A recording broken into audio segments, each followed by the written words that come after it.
श्रम कानूनों के अंतर्गत मातृत्व हित लाभ अधिनियम 1961 का बहुत महत्व है। इसीलिए लेबर लॉ की जो हम अवेयरनेस डेवलप कर रहे हैं उसमें आज हम मैटरनिटी बेनिफिट एक्ट 1961 की विस्तृत चर्चा करेंगे, और यदि आप उससे अधिक जानना चाहते हैं तो हमें संपर्क करें। हम आपके लिए इसकी विस्तृत जानकारी की व्यवस्था आपके अनुसार कर पाएंगे। आज बात करते हैं कि मैटरनिटी बेनिफिट एक्ट की प्रस्तावना क्या है, इसका इंट्रोडक्शन क्या है। तो यह 1961 में पास हुआ संपूर्ण भारत में, जिसमें जम्मू और कश्मीर जो अक्सर अधिकतर अधिनियमों में बाहर किया जाता है वो भी इसमें जुड़ा हुआ है, और उसको 70 में जोड़ा गया। इसमें कुल 30 धाराएं हैं। यह एक्ट जो भारत का संविधान का आर्टिकल 39 है, 39E और 39F के तहत इसको डेवलप किया गया, जो इस बात की गारंटी देता है कि state shall in particular direct it's policy towards securing the health and strength of workers man and women. जो महिला और पुरुष दोनों को समान अधिकार के तहत उनकी हेल्थ का और उनकी स्ट्रेंथ का ध्यान रखने की बात करता है। इसका ऑब्जेक्टिव विशेष रूप से 3 है। सबसे पहला है regulate the employment of women, महिलाओं के रोजगार को ठीक से रेगुलेट करना। किस पीरियड में? जब वो एक बच्चे को जन्म देने वाली हो, उसके कुछ दिन पहले और उसके कुछ दिन बाद, before and after the child birth. दूसरा है provide the maternity benefits including, अब इसमें क्या क्या जुड़ा हुआ है? Maternity leave, wages, bonus and nursing breaks. तो ये कहिएगा कि मोटा मोटा इस जो एक्ट का उद्देश्य है वो मैटरनिटी लीव देना, उसकी फुल वेज दिलवाना, उसको मैटरनिटी बोनस दिलवाना और नर्सिंग ब्रेक की व्यवस्था कराना। तीसरा इसका उद्देश्य है protect the dignity of motherhood, मातृत्व के डिग्निटी को, गरिमा को बनाए रखना, और जो बच्चा नया पैदा हो रहा है उसकी भी डिग्निटी को बनाए रखना, उसकी देखभाल करना, उसकी पूरी जो सुरक्षा का लाभ है उसको ध्यान में रखना।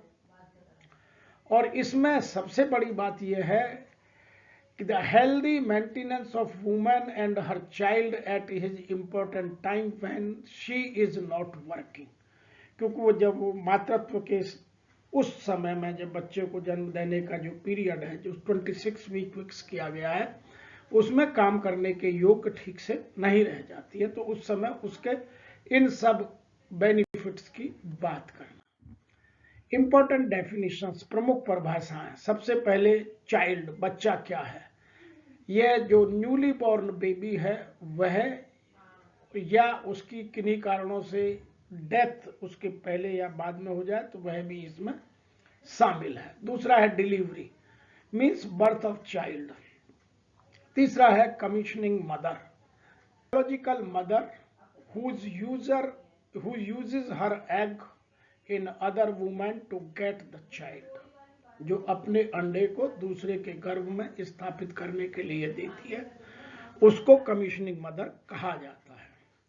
टोबोक्टोमी ऑपरेशन, आज जो सर्जिकल ऑपरेशन है जिससे बच्चे को गर्भ से नेचुरल वे से नहीं होकर के इस ऑपरेशन के द्वारा पैदा किया जाता है, जो बच्चे का बर्थ सुनिश्चित करता है, उसको टोबैक्टोमी ऑपरेशन कहते हैं। अब बात करते हैं एप्लीकेबिलिटी ऑफ मैटरनिटी एक्ट। यह प्रत्येक कारखाने में, खदानों में और जो प्लांटेशन है, वृक्षारोपण के क्षेत्र है, उनमें जहां 10 या 10 से अधिक लोग काम करते हैं और उनमें एक महिला हो, any day of the proceeding 12 months, पिछले 12 महीनों में, including such establishment belonging to government, to every establishment wherein persons are employed for the exhibition of equestrian riding, acrobatics and other performances. तो ये सब इसका एरिया है। The central industrial relation machinery CIRM in the Ministry of Labor is responsible for enforcing this act।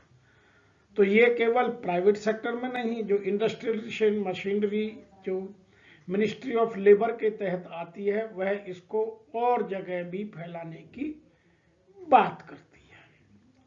अब बात करते हैं duties of the employees for maternity benefit.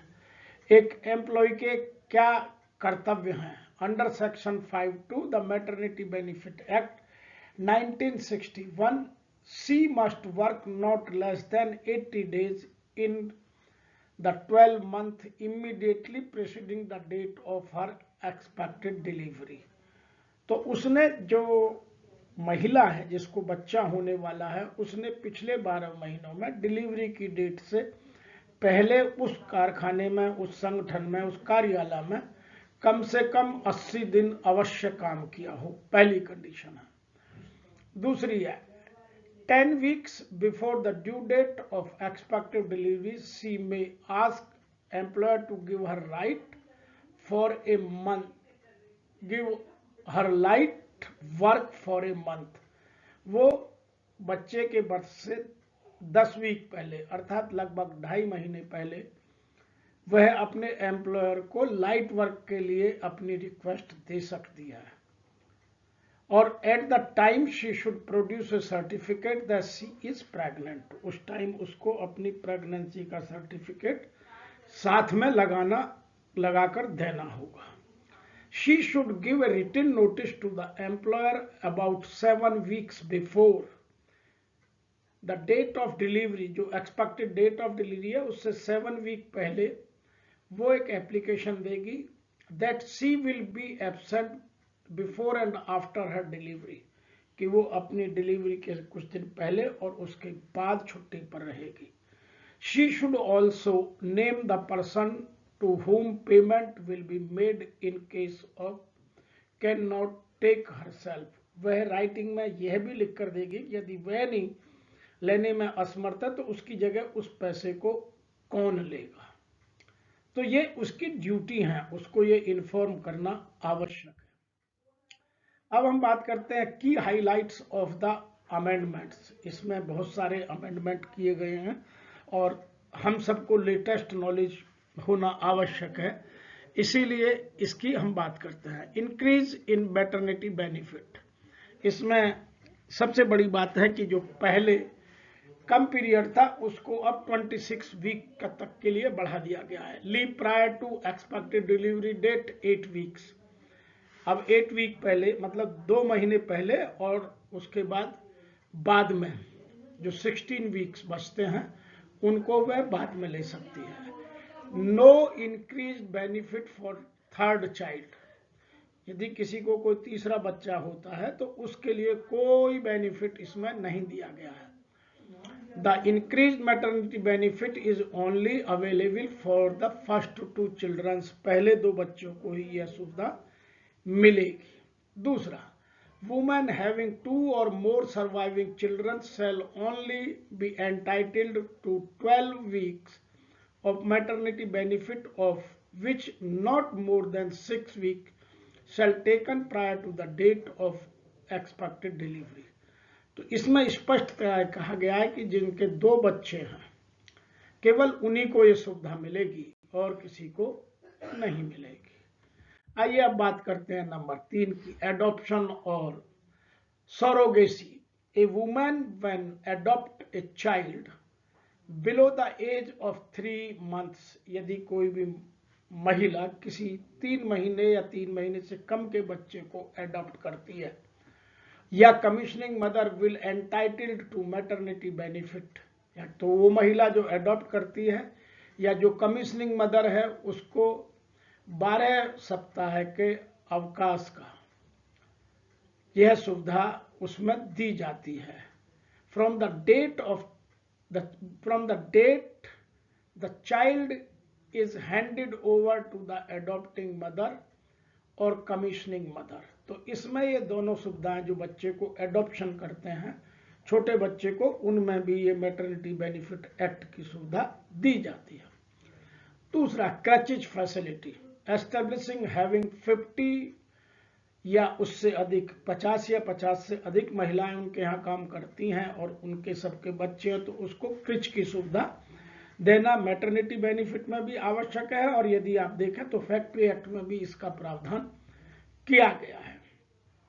The women is also be allowed 4 visits a day, एक दिन में 4 बार वह अपने बच्चे को क्रिच तक जा सकती है और बच्चे को देख सकती है और उसको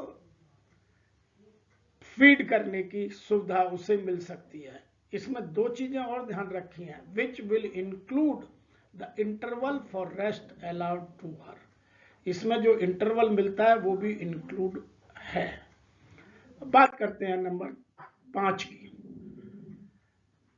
वर्क फ्रॉम होम। यदि दोनों पक्ष सहमत हो जाए तो महिला को उस पीरियड के अतिरिक्त 26 वीक के अतिरिक्त भी वर्क फ्रॉम होम की सुविधा इसमें दी गई है। नंबर 6 है prior intimation, every establishment will be required to provide women at the time of initial appointment information about every benefit available under the act, उसको यह जानकारी होना बहुत आवश्यक है, ये भी एम्प्लॉयर की ही जानकारी है। अब इसमें कुछ रेस्ट्रिक्शंस हैं, restrictions on employment work by the women, जो प्रेगनेंसी के पीरियड में डिलीवरी से कुछ पहले उसको क्या क्या एम्प्लॉयमेंट के रेस्ट्रिक्शंस हैं, किन किन कामों को एक प्रेग्नेंट महिला नहीं कर सकती। आफ्टर द 18 मंथ्स क्या है, expected date of delivery, actual date of delivery और मिसकैरिएज और medical termination of pregnancy. Employer do not give these types, किस तरह के जॉब नहीं दे सकता, ऑर्डस नेचर, जो बहुत हार्ड वर्क का काम है, कठिन काम है, वो नहीं दे सकता। लॉन्ग स्टैंडिंग आर्डर्स, जिनमें बहुत देर तक खड़े रह के काम करना पड़ता है, वो मशीन हो या प्लांटेशन हो या कोई और हो। Any act which is likely to adversely affect her health, जो बच्चे की मदर की हेल्थ पर एडवर्स इफेक्ट ला सकता हो, वो नहीं दिया जा सकता। Before the expected date of delivery 8 months, अब इसमें दूसरा ये है, पहले था आफ्टर द 18 मंथ्स, अब इसमें before the expected date of delivery 8 months. Neither employer gives such work nor employee demand such work.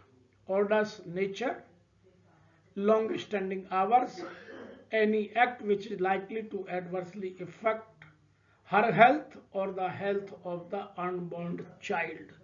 जो बच्चा अभी इस दुनिया में नहीं आया है, अनबॉर्न है, उसकी सेहत का भी ध्यान इस एक्ट में रखा गया है, उसके लिए भी उसकी मदर के एक्शन पर कुछ रेस्ट्रिक्शंस लगाई गई हैं। रीजन ऑफ रेस्ट्रिक्शंस, इसके 3 बड़े कारण हैं।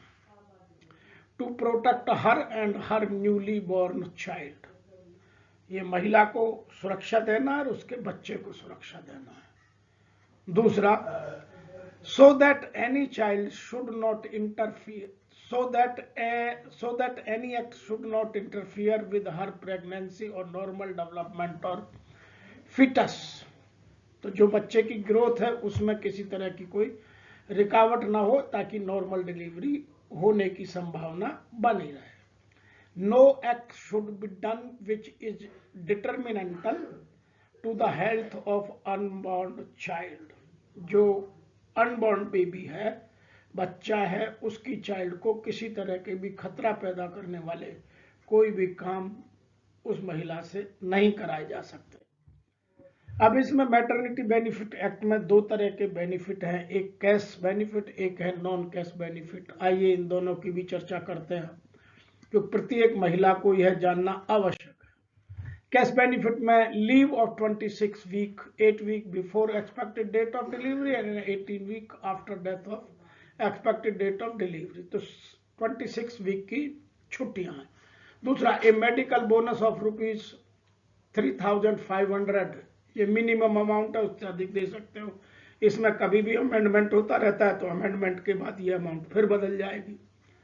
तीसरी सुविधा है in case of miscarriage leave of 8 weeks immediately after the date of miscarriage, क्योंकि मिसकैरिएज में 8 वीक की छुट्टी मिलना जरूरी है, तो वो भी immediately the date of miscarriage से उसको जरूरी है।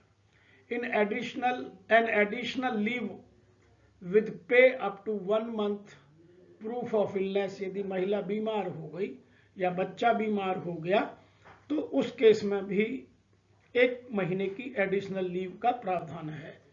Tubectomy operation leave with wages for the period of 2 weeks, यदि किसी तरह का ऑपरेशन होता है तो उसको 2 वीक की एडिशनल सुविधा और मिलेगी।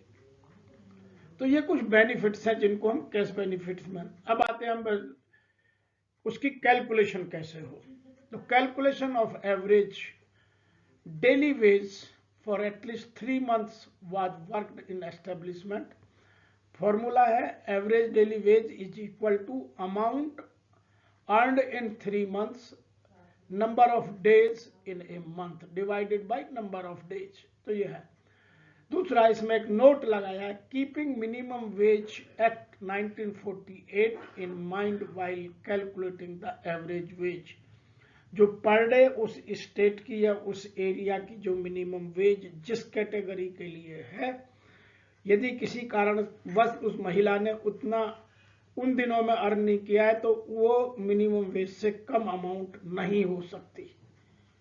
Maximum limit of maternity benefit is 26 और 182 डेज, ये स्पष्ट समझ लें, 26 सप्ताह है या 182 दिन।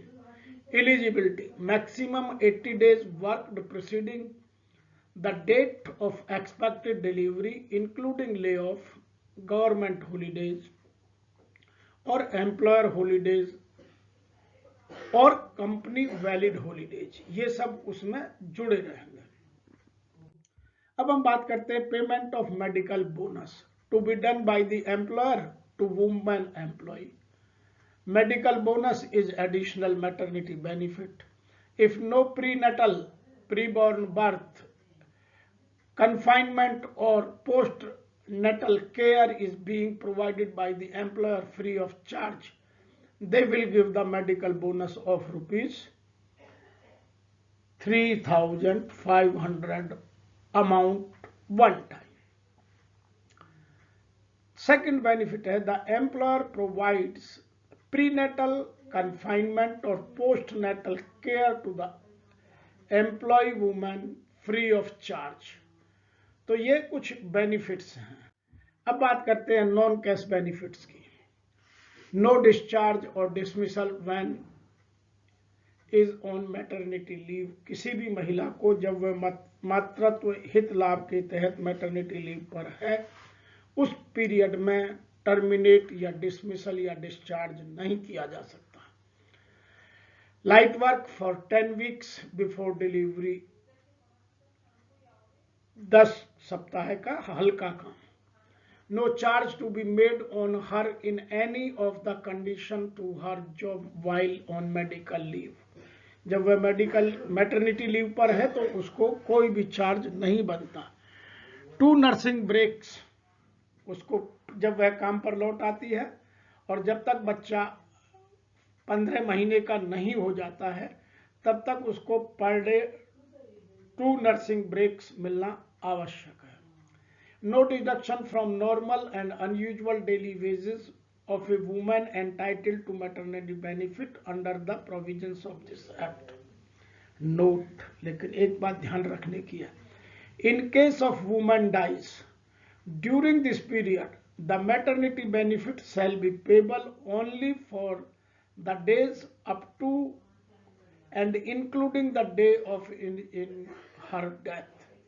यदि किसकी महिला की डेथ हो जाती है तो उसको उस दिन तक का ही बेनिफिट मिलेगा जिस दिन उसकी मृत्यु हुई है, और वह मृत्यु का दिन भी उसमें जुड़ा हुआ होगा। नेक्स्ट है every establishment having 50 or more employees shall have the facility of creche employer shall allow 4 visits in a day, ये हम ऑलरेडी बात कर चुके हैं। आइए अब बात करते हैं leave for miscarriage, medical termination, commissioning mother, tubectomy operation. 8 weeks for maternity benefit in case of miscarriage, medical termination of pregnancy, एक कंडीशन। दूसरी condition 12 week of maternity benefit in the case of commissioning mother, तो जो commissioning mother के case में उसको छुट्टी मिलेगी 12 week की। 2 weeks of maternity benefit in case of tubectomy operation. अब है leave for arising out pregnancy etcetera. Number 1, if the delivery is not fine means the delivery was premature, यदि वो अपने टाइम पर नहीं हुई है, किन्हीं कारणों से प्रीमेच्योर है, मिसकैरिएज है, मेडिकल टर्मिनेशन ऑफ प्रेगनेंसी है, या टुबोक्टोमी ऑपरेशन है, तो after taking the maternity benefit if woman feel ill so she can take 1 month leave with wages, उसको एक्स्ट्रा और मिलेंगी इन केसेज में। तो ये बातें हमें बहुत ठीक से एज ए फीमेल एम्प्लॉय भी आनी चाहिए और एज एन एम्प्लॉयर भी समझ में आनी चाहिए। अब बात करते हैं legal obligation under this act. क्या क्या ऑब्लिगेशन है?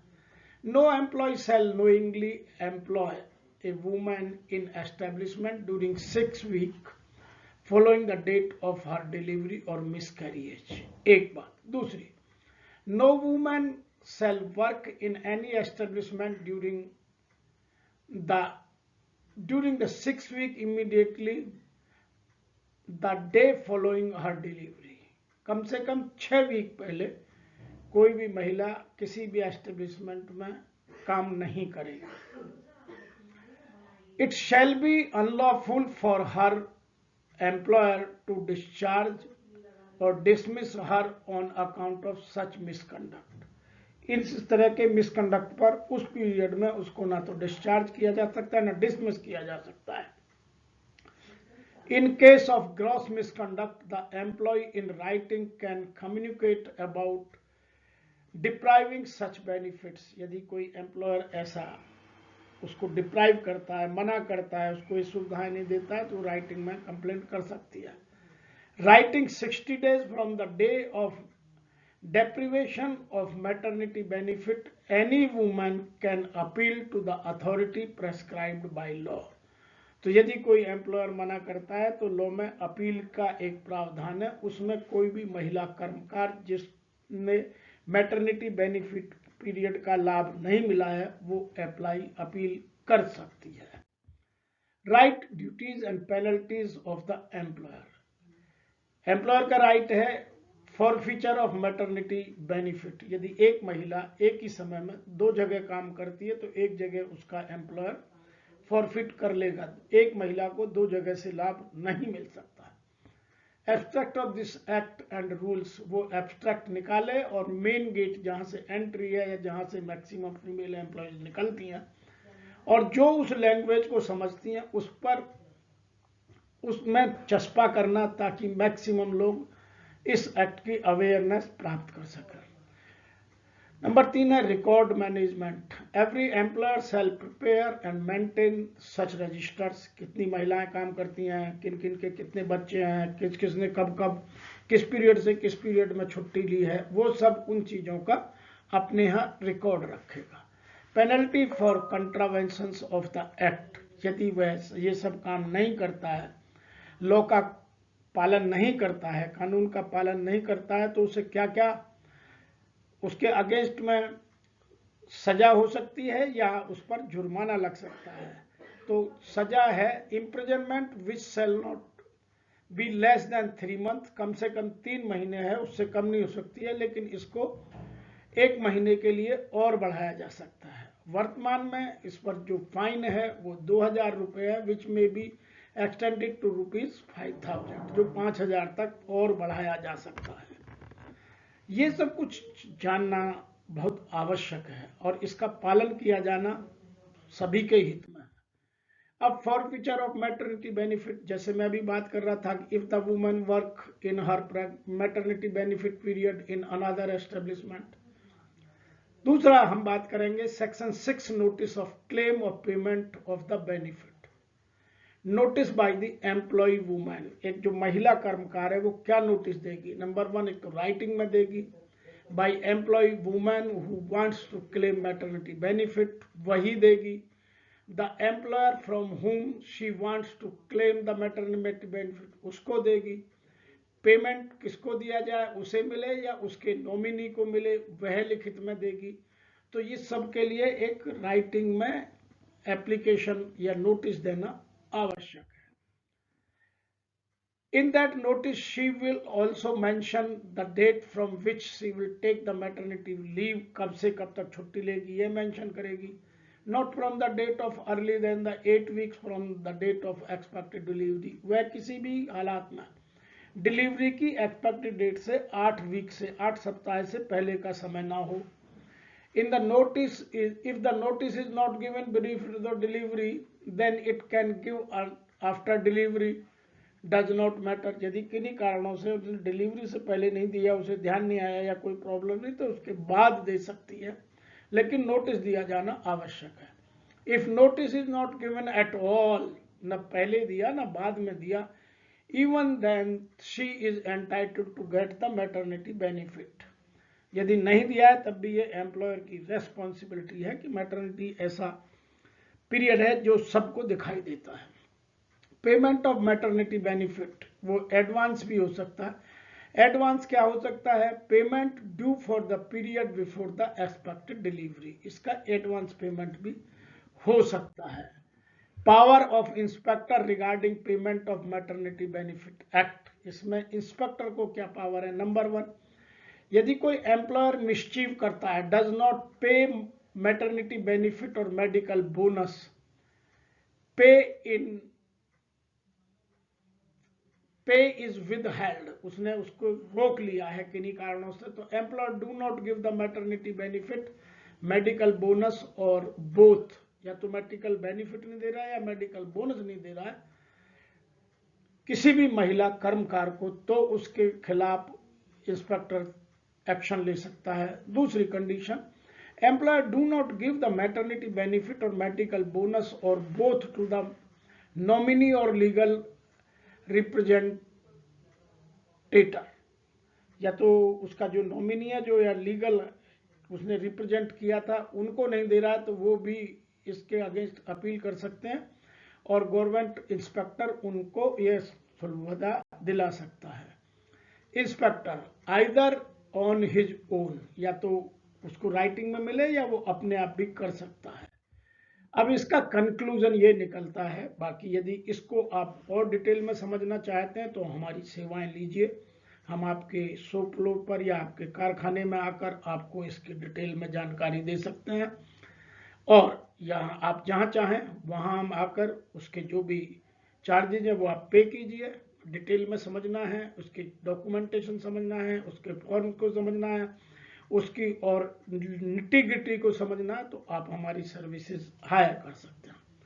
तो कंक्लूजन ये निकलता है, after analysing various provisions of the act it can be concluded that, यह निर्णय लिया जा सकता है कि maternity benefit act 1961 is the boon for working women, उनके लिए एक वरदान है। ये किस सेंस में?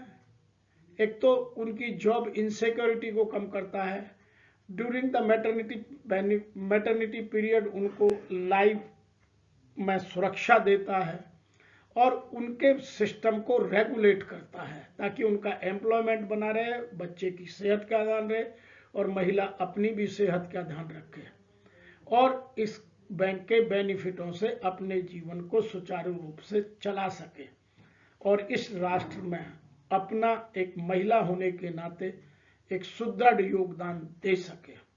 आज इतना ही, फिर आपसे शीघ्र मिलेंगे किसी और एक्ट की इसी तरह की ब्रीफ में जानकारी लेकर। डिटेल में समझने के लिए आप हमसे संपर्क कर सकते हैं और यदि आपको हमारे वीडियो अच्छे लगते हैं तो लाइक करें, शेयर करें और हमारे चैनल को सब्सक्राइब करें।